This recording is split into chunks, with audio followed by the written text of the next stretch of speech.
Ci troviamo in Toscana, nel comune di Saminiato, siamo nella zona della Via Francigena, quindi su una zona collinare, in un contesto che storicamente ha dei suoi segni rilevanti. Il paesaggio è un paesaggio assolutamente di pregio, coltivato ad olivi, coltivato a vigne e boschi cedri principalmente. Quindi abbiamo la fortuna di lavorare in un contesto fragile, ma nello stesso tempo che trasmette bellezza.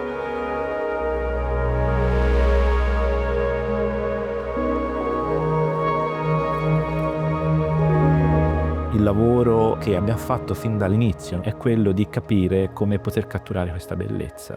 E quest'idea è nata proprio dal primo sopralluogo. E noi siamo arrivati, esisteva già una casa che andava ristrutturata, una casa a faccia vista, contadina, con una torre di scarso valore storico, di scarso valore testimoniale. Quindi, d'accordo anche con l'ufficio urbanistica del comune, abbiamo pensato di demolirla e ricostruirla. La ricostruzione chiaramente è passata però comunque da questo valore testimoniale, no? La casa nell'immaginario collettivo delle persone friulianzane era la casa con la torretta.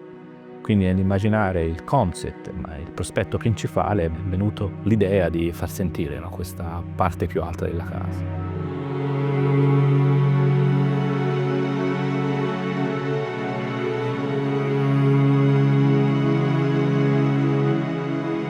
L'atto elemento è stato questo percorso che abbiamo fatto durante il primo sopralluogo verso la casa e verso il paesaggio. Cioè abbiamo detto, se siamo stati bene durante il primo sopralluogo, perché non portare dentro alla casa questo percorso? Abbiamo creato questo cannocchiale ottico che è annunciato nel prospetto principale, nel prospetto verso valle, che nella fruizione degli spazi interni. Cioè c'è sempre un rapporto verso la valle, o gli giriamo le spalle oppure la baciamo, la guardiamo, e tutte le mattine ci dà una lettura diversa di queste forme.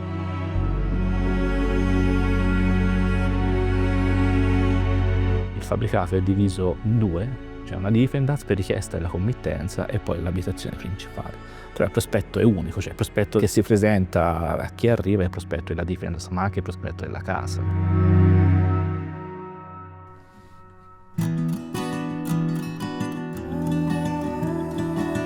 E poi invece c'è uno spazio che definisce la zona di ingresso, come un cannocchiale ottico molto forte che dà poi alla fine verso la valle, ma che è la zona notte. Quindi abbiamo dovuto riflettere su come organizzare gli spazi interni.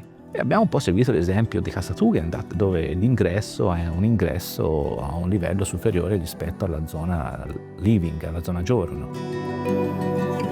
La committenza, quando è entrata in studio, voleva la contemporaneità e per noi è stato importante.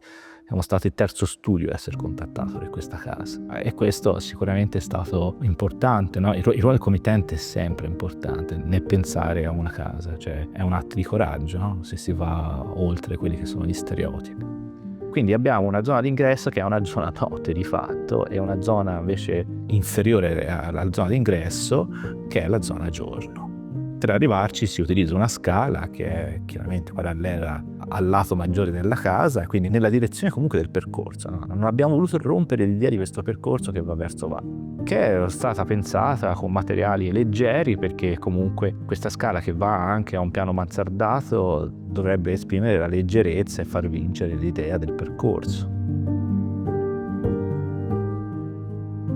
Sull'esterno questa idea della microforata è anche un elemento che ci aiuta sia a completare la nostra forma, quindi la nostra idea iniziale di avere questa casa con tetto a doppia falda asimmetrico.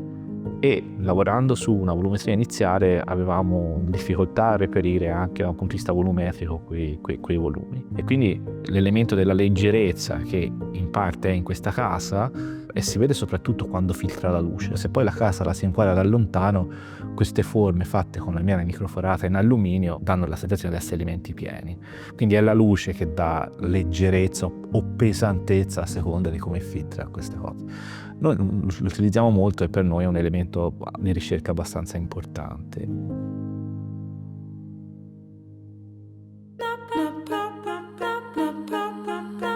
Poi in subordine siamo su una serie di altre scelte, per esempio non volevamo alterare il paesaggio, cioè il giardino non c'è. Il paesaggio entra nella casa, nella sua anche crudezza, nella sua autenticità, perché mi ha sostenuto che è forse più impattante un giardino in un paesaggio così ben strutturato, che è un paesaggio agrario di fatto, coltivato. Quindi il giardino è il paesaggio che entra in contatto con l'architettura contemporanea. Ed è per questo che l'architettura contemporanea, che è molto stereometrica, dai volumi anche esterni, non ha gronde, quindi abbiamo ripulito tutti quelli che sono aspetti funzionali che sono presenti alla tradizione, è ancora, a nostro avviso, più forte. Cioè c'è un rapporto dialettico. Quando si parla di rapporto, il rapporto non necessariamente deve essere conseguenziale alla storia per la nostra lettura, ma può essere un rapporto dialettico. E forse un rapporto dialettico lo rispetta anche di più un paesaggio. Entro, arrivo con la mia forma e in qualche modo mi adagio sul paesaggio. È un po' questa il nostro punto di vista su questo progetto.